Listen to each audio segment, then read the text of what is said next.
գալով ընտրություններին, այո, առաջիկայում ընտրությունների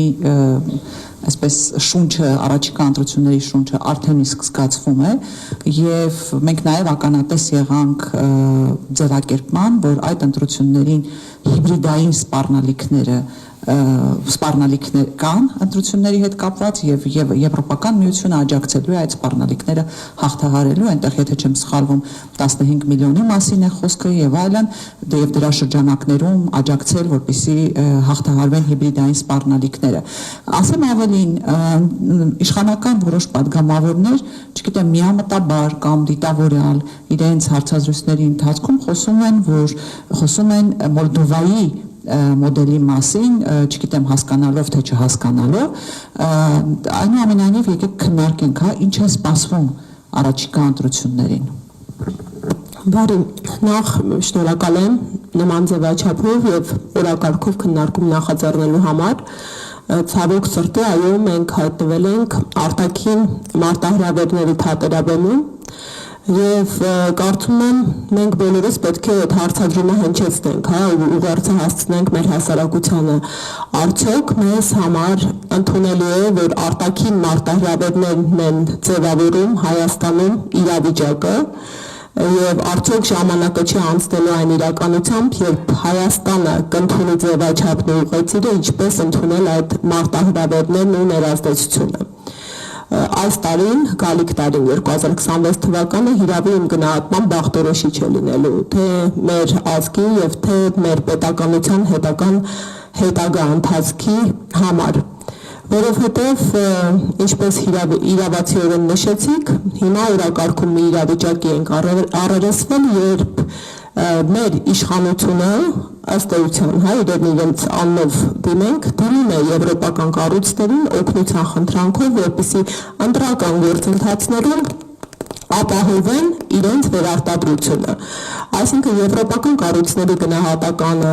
չակերտավոր հիբրիդային պատերազմների մասին, չակերտավոր մեր մի շարք բարձրաստիճան պաշտոնյաների գնահատականները, տարբեր ուժերին, կառույցներին, աշխարհաքաղաքական խաղացողներին հստակ գալիս են մի պարզ բնորոշման։ Մեր երկրում այս պահին իշխանության կանգնած քաղաքական ուժը փորձում է արտաքին ուժերին բերել Հայաստան ներազդելու Հայաստանի Հանրապետության ընտրական իրավունք ունեցող քաղաքացու որոշման վրա։ Այսինքն սա ուղղակիորեն թիրախավորում է Հայաստանի Հանրապետության ինքնիշխանությունը եւ այն ուժը, որը կարծում եմ երբևիցե ամենաշատն է խոսել սուվերենությունից Հայաստանի Հանրապետության, ինչը Կարմիր թելով անցկացնում են ու պարբերաբար բարձրաձայնում են վերջերս ստորագրված փաստաթղթերի շրջանակներում օգոստոսի 8-ին կնքված եռակողմ միասնական հռչակագիրը, դրան հաջորդած նախաստորագրված պայմանագիրը առավել հարվածի տակ է դնում հենց այդ ինքնիշխանությունը, որովը ներազդեցությունը ընտրական գործընթացին, որևիցե աշխարհաքաղաքական կենտրոնի կողմից, դա հարվածի տակ է դնում մեր պետության իրավական եւ ժողովրդավար հիմնարար սկզբունքները։ Հայաստանի Հանրապետությունում բացառապես Հայաստանի Հանրապետության ընտրական իրավունք ունեցող քաղաքացիները կարող են կայացնել որոշում, թե ով է հանդիսանալու մեր երկրի իշխանությունը։ Հայաստանի Հանրապետության քաղաքացուն այն բացառիկ իրավունքը պատվիրակելու որևէ քաղաքական ուժի կազմակերպելու եւ իրացնելու իր երկրում հետագա քաղաքական իշխանության դերը։ Եվ կրկին ընդգծում եմ, ինչ իրավիճակ ունենք այսօրվա իշխանությունից հնչեցված ահազանգ, իբրև թե չակերտավոր ասենք հիբրիդային պատերազմ, ինչպես գործընկերս իրավացիորեն նշեց, որ այդ հիբրիդայինի եզրույթի ներքո իրենք ինչ ուզում տեղավորում են, ինչ ուզում են, դա հանրությանը մոլորեցնելու ամենալավ հնարքն է, որ իրենք գտել են, որովհետև քաղաքացին չի հասկանում, ինչ ասել է հիբրիդային պատերազմ, իրենք իրենց նեղությունը չեն տվել մինչ օրս գեթ մեկ օրինակ բերել այդ հիբրիդային պատերազմի դրսևորման։ Իսկ երբ անորոշ պոպուլիստական տերմինաբանություն են բերում, հիմա ես որպես Հայաստանի Հանրապետության քաղաքացի, որպես ակտիվ հանրային գործիչ, ինձ համար ահազանգ է հնչեցվել, որ ինչ որ ուժեր փորձում են միջամտել մեր երկրում հետագա ընտրական գործընթացների։ Ովքեր են այդ ուժերը, ինչպես է դա դրսևորվել։ Այսօր թե մեղը, թե լուրջը այս իշխանության ձեռքում են, ինչու իրավապահ մարմինները չեն բացահայտում այդ դրսևորումները եւ հայկական հանրությանը հասանելի դա չեն դարձնում։ Ու այն հանգամանքը, որ հենց իշխանական բարձրաստիճան պաշտոնյաներից է գալիս մոլդովական սցենարի մասին խոսուտները, ասելիքները, կրկին հերթական ահազանգներ են։ Արդյոք սա ուղղակի տրամաբանական շղթայի մեջ է։ Իհարկե, Եվրոպական միությունը, ինչպես նաև մյուս արտաքին աշխարհի կազմակերպությունները, մյուս տերությունները եւ գերտերությունները իմ գնահատմամբ, պետք է Հայաստանի Հանրապետության համար եւ Հայաստանի Հանրապետության ցանկացած իշխանության օրոք լինեն հավասարակշռված դիվանագիտական փոխհարաբերությունների գործընկերներ, բայց երբ իշխանությունը կոնկրետ նախընտրություն է կատարում եւ քաղաքական եւ ներքաղաքական ծիր է բերում որևէ կառույցի, դա արդեն լրջագույն ահազանգ է, առավել ևս երբ այդ կառույցի ներկայացուցիչները տալիս են գնահատականներ իրավիճակին։ Կրկին ընդգծում եմ, նման գնահատականը ուղղակիորեն միջամտություն է պետության ինքնիշխանությանը։ Իսկ մոլդովական սցենարը հետևյալն է ըստ էության եղել, երբ կոնկրետ ուժերի քաղաքական գնահատական տալով արգելվել է մասնակցելու իրենց քաղաքական գործընթացներին, մասնավորապես ընտրական գործընթացին։ Այստեղ մեր ներպետական օրենսդրությանը պետք է հղում կատարենք, մեր Հայաստանի Հանրապետությունում ընտրական գործընթացները կարգավորվում են մեր սահմանադրությամբ, ընտրական օրենսգիր, սահմանադրական օրենքով, կուսակցությունների մասին օրենքով եւ ինչ էր եղել Մոլդովայում կոնկրետ քաղաքական ուժերի թույլ չէին գրանցել նախընտրական շրջանում։ Մենք ունենք հստակ շրջանակ հնարավորություններ ու դեպքեր, երբ չի կարող որևէ քաղաքական ուժ գրանցվել նախընտրական շրջանում, եւ այդ հնարավորությունները բացառապես տեխնիկական են, բովանդակային անդրադարձ չկա, օրինակ ցուցակ է ներկայացվել, ցուցակում անճշտություններ կան, եւ օրինակ դաշինք է ներկայացվել, դաշինքից մի ուժ է դուրս եկել եւ այլն։ Եթե այսպիսի խոսույթը մոլդովական օրինակը բերելը արդեն Եվրոպական միության կողմից ահազանգ հնչեցնելը, ֆինանսավորում տրամադրելը, իդեպ շատ կարևոր է հանրային վերահսկողություն իրականացնել, թե այդ տրամադրված ֆինանսավորումը ինչպես է բաշխվելու։ Սա պետք է լինի մեր հանրության եւ հատկապես հանրային վերահսկողություն իրականացնող ակտիվ քաղաքացիական հասարակության առաջնային օրակարգերից։ Այս պայմանությամբ հաստատված հայտարարություն կա, որ Հայաստանի Հանրապետության իշխանությանը տրամադրվում է բավականին կլորիկ գումար նախընտրական գործընթացներն ապահովելու համար ու ենթադրվում է, որ Եվրոպական միության հենց առաջնային սկզբունքներից ու չափորոշիչներից ու հիմնարար կոնվենցիոնալ դրույթներից ելնելով դրանք պետք է ուղղված լինեն ազատ, արդար, հավասար, ուղղակի ընտրական գործընթաց կազմակերպելուն։ Ու մեր արդեն առավել ակտիվ հասարակությանը ստանցնում դերը վերահսկվելու, թե ինչ ուղղությամբ են այդ գումարները ծախսվել։ Եվ ի վերջո կրկին ընդգծենք, Եվրոպական միությանը մենք կարող ենք անգամ բավական դրական լույսի ներքո վերաբերվել այս փոխգործակցության ընթացքին, եթե չունենենք այսօրվա իրականությունը, իսկ ինչպիսին է այսօրվա իրականությունը մեր երկրում։ Մենք մի պայմաններում ենք ապրում, երբ արդեն հետպատերազմային շրջանը վերցնենք։ Հետպատերազմային շրջանում ունենք բազմաթիվ տասնյակներ, եթե ընդհանուր թվականակով հաշվենք էլ հարյուրյակը գերազանցող քաղբանտարկյալներ։ Այսօրվա դրությամբ Հայաստանի Հանրապետությունում 4 սրբազան հայրեր են ապօրինաբար ազատազրկված, այսօրվա Հայաստանի Հանրապետության մեծանուն բարերար է ազատազրկված, այսօրվա Հայաստանի Հանրապետությունում երբ աշխարհաքաղաքական այդպիսի փոխգործակցության պայմաններ են ընթանում, ստորագրվում են եռակողմ հռչակագիր,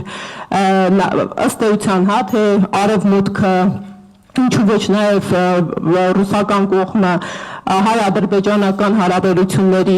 համակարգման ուղղված գործողություններ են կատարում, դեռ մենք ունենք ռազմագերիներ Ադրբեջանում եւ այդ ուղղությամբ, որը պետք է առաջին նախաքայլը եւ նախապահանջը լիներ Հայաստանի Հանրապետության իշխանությունների կողմից, այսպես կոչված ճակերտավոր խաղաղության հնթառաջ, այսպես կոչված հենասյունային սկզբունքների կոչման կատարածման ընթառաջ մենք չենք տեսնում որևէ շոշափելի քայլ եւ օրինակ հակառակ կողմի կողմից ընդունված պարտավորվածություն։ Հետևաբար, ամփոփելով այսօրվա իրողությունը, Եվրոպան շատ ավելի Հայաստանի Հանրապետության հետ կապված իրողություններ ուներ իր աչքի առաջ, որոնց պետք է գնահատական տրվեր։ Օրինակ, կրկին ընդգծում եմ խոսքի ազատության իրավունքը։ Մենք այսօր ունենք քաղբանտարկյալներ, մարդիկ, ովքեր լրատվությամբ են զբաղվել եւ բացառապես անազատության պայմաններում են գտնվում իրենց ազատ խոսքի համար, երբ իրավական պետությունում, այո, եթե դու շրջանցում ես խոսքի ազատության սահմանները, դիմացի կողմը օրենքի եւ իրավունքի եղանակներով կարող է հասնել արդարադատության, օրինակ սրբարտության եւ վիրավորանքի հիմքով դատի տալով դիմացին, այլ ոչ թե ազգային անվտանգության ծառայությամբ ներխուժելով մարդկանց բնակարան եւ արդյունքում մարդկանց կալանավորելով։ Խղճի դավանանքի ազատության իրավունքը, նույն սրբազան հայրերի քեյսը, եկեղեցու դեմ ուղղված այս տարի մեկնարկված արշավը, այդ ամենը նոր իրավունքների շրջանակ է։ Եթե դրանից առաջ մենք քաղաքական իրավունքների խմբի հետ գործ ունեինք, մարդիկ ազատազրկվում էին, բռնության էին ենթարկվում, եթե ազատ հավաք են իրականացնում կամ հավաքի ազատության որևէ դրսևորում են իրականացնում, օրինակ փողոց էին փակում։ Այսօր քաղաքական իրավունքների խմբից վերանցում է կատարվել դեպի մարդու անձնական իրավունքներ, այնպիսին, ինչպիսին խոսքի ազատությունն է, ինչպես նշեցի, խղճի դավանանքի ազատությունն է։ Պայմանական կարող եք պատկերացնել որևէ երկրում, այդ թվում Հայաստանում, եթե մեկ այլ կրոնական կազմակերպության նկատմամբ իրենց ղեկավարներին կամ մասնակիցներին նման հետապնդումների ենթարկեն։ Նույն Եվրոպան, կարծում եմ, բոլորս է համոզված ենք, իսկ Եվրոպական միությունը ունի նաև բազմաթիվ մասնագիտացված կառույցներ հենց խղճի եւ դավանանքի ազատության հարցերում,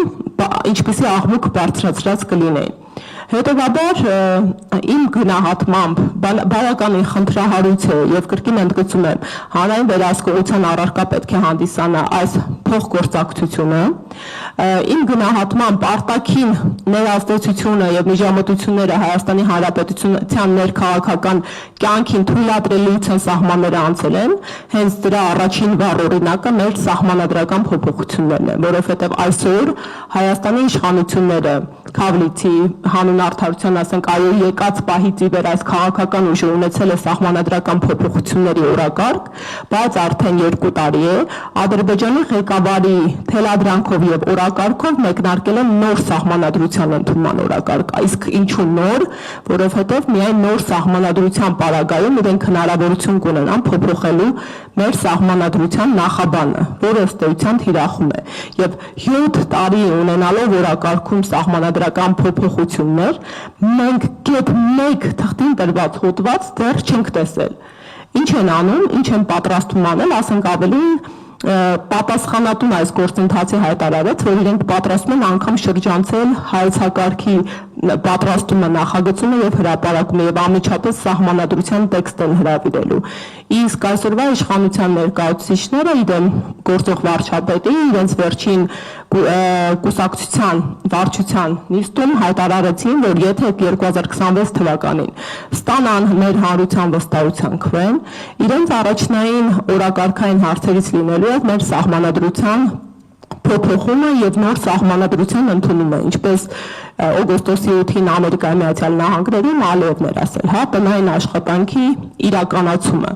Եվ կարծում եմ սա լրջագույն ահազանգ մարտահրավեր է, որովհետեւ հրաժարումը մեր հիմնարար փաստաթղթերից եւ իմ համար շատ կասկածելի եւ մութ սահմանադրության տեքստի հրամցնումը կարող է հետագայում հանդիսանալ Հայաստանի Հանրապետության որպես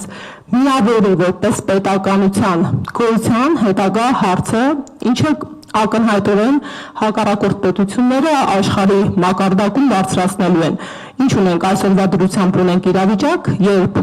այս գործընթացների համատեքստում սահմանազատման հայտնի կանոնակարգի ընդունման համատեքստում սահմանադրական դատարանը գնահատական տվեց նաև մեր անկախության հռչակագրին, իսկ անկախության հռչակագիրը դա պետության ծննդյան վկայականն է, անհերքելի, անսակարկելի փաստաթուղթ է, որին շատ նուրբ լուծում տալով իրավական մեր հիմնադիր նախահայրերը հղում են կատարել մեր սահմանադրության նախաբանում։ Ամփոփելով խոսքս ասեմ, որ նախընտրական շրջանում, քանի որ դիմացում ըստ նախնական հաշվարկների հունիսի 7-ին կայանալու է 2026 թվականի ազգային ժողովի համապետական հերթական ընտրությունները, ցանկացած միջամտությունը արտաքին ուժերի կողմից, ցանկացած անհասկանալի եւ տեխնիկական հիմնավորմամբ խոչընդոտումները ներքին իրավասու մարմինների կողմից արդեն հենց ինքնին որակվելու են որպես կեղծիք նախընտրական գործընթացում։ Եվ ես լիահույս եմ, որ մասնագիտացված կառույցները եւ մեր ներքին լսարանը համարժեք արձագանք կտան այդ գործընթացներին։ Շնորհակալ եմ։